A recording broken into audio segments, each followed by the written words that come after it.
Rwanda has achieved its target in ADPLS 2 as far as employment, job creation is concerned. Because we had the target of creating 200,000 of farm jobs, and fortunately 206,000 have been created by end of 2018. So as an increment of 60,000 from 2014, which was 146. So this is a great achievement. But again, we need to look at, of course, the quality of jobs. So maybe we need to start by understanding the dynamics. All right. Because we have the target, even from the global perspective, in SDG 8, where we have to create many jobs, more jobs, better jobs, and inclusive jobs. So we don't start with the better jobs. We start with more. And then better. Is the first thing. Yes, so, and of course we understand that the government has a target to create about 1.5 million jobs before the end of 2024. But talk to me about the transition, moving from informal sector to the formal sector, also adding that bit of farm jobs. What are we looking at currently? What is the rate of transition in Rwanda? Yeah, that's very interesting. We need to look at how from the quantity of jobs, we look at the quality of jobs. Yes. That's why I called it from more to better jobs. Better jobs, yeah. So there is a strategy, in National Strategy for Transformation, to create 1.5 million productive and decent jobs. So it starts with the strategy. Just jobs, but productive and decent jobs. Okay. So this means we have the strategy to shift from informal to formal. All right. But it does not just come by force. What does the smooth entail? Yes. I just want to come on the strategies, because you really need to put in place the strategies to achieve that target. One, it's to look at the key sectors with high potential for productive jobs. So in NST1, we have some key sectors that will help us to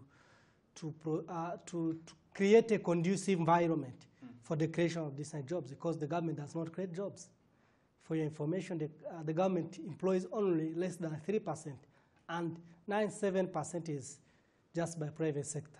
So we need to create that conducive environment through policies. There's what you call macroeconomic policy framework. How do you link policies with employment creation?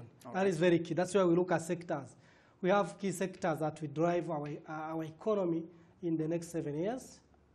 This includes manufacturing, this includes mining, this includes services, this includes ICT, and others. So these are where we need to link them with employment. How do we create opportunities for youth, especially in digital jobs, because digital jobs in nature are decent? How do we connect with the global opportunities? These are the strategies. But also through our national employment program, we have key pillars. Let me say about two key pillars.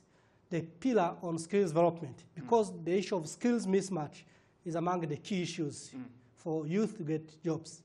So how do we link the labor market with the skills development? That is very key. By, of course, bringing the private sector on board, even in the private sector, in skills development.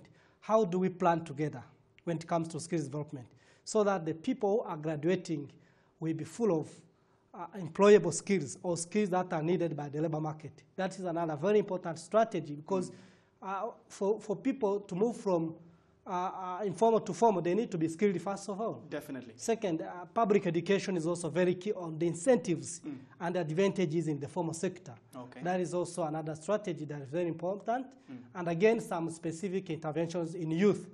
I can give an example, like one intervention through the Business Development Fund, where youth are given a guarantee up to 75% to allow them to create their own jobs. So that is purely a strategy for youth to go out of informal employment. Again, to create incentives for agriculture, especially for educated youth in agriculture, because agriculture is the key sector.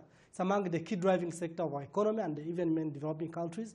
So how do we link agriculture, modern agriculture, with youth. That is a very key, and since it has a big percentage of our population, this will really allow us to shift. And again, the linkage between agricultural sector to agro-processing industries. Definitely. That is very important to take people, especially youth, out of informal sector. And of course, when you speak about moving from just the agribusiness, but also more on the processing beat, brings in a lot of worries there for an emerging economy as Rwanda. So much is lost under the value chain, but we hope that, of course, with this, we'll definitely see more growth. But let's bring the conversation now to a little bit of technology. We understand that Rwanda hopes to set itself up as the ICT hub for the region and beyond, and we've seen massive investment in that particular conversation. But the more we see technology growing, the more we see worries from different players asking if it's a friend or a foe, if it's going to create more jobs or take them away. Tell me, how are we preparing the youth for the future of work?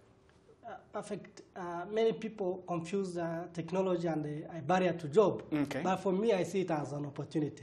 For developing countries especially, where technology is still very low. Remember, technology increases productivity, and productivity requires for more investment, and more investment requires for more jobs. So for me, technology for a country like Rwanda, it's not a barrier for jobs. It rather creates more jobs through productivity. Because many investment comes because the productivity is expanding. Okay. But again, it's very important because it goes with innovation. And there is no jobs. You cannot say that there is job opportunities without innovation. Again, when technology comes, of course, it takes jobs for those unskilled people and take them to those skilled people. Because assuming innovation comes that is going to produce a new product or a new, let's say, robot. So it takes jobs from those people who used to pack, but it creates jobs for those people who are going to produce robots, and those people are going to work in that value chain. So for me, the technology is not yet a challenge for developing countries, and especially for Rwanda. It opens global opportunities.